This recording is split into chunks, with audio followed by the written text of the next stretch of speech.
আসসালামু আলাইকুম রহমতুল্লাহ। আমরা একজন মোয়াল ভাইয়ের সাথে কথা বলতেছি।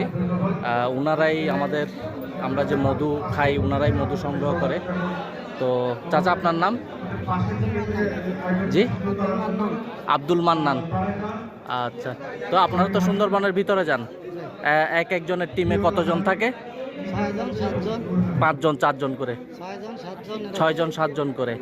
তো আপনারা সেখানে কতদিন থাকবেন এবার গেলে? 15 দিন যাই, এরপরে চলে আসেন? 15 দিন পর চলে আসেন।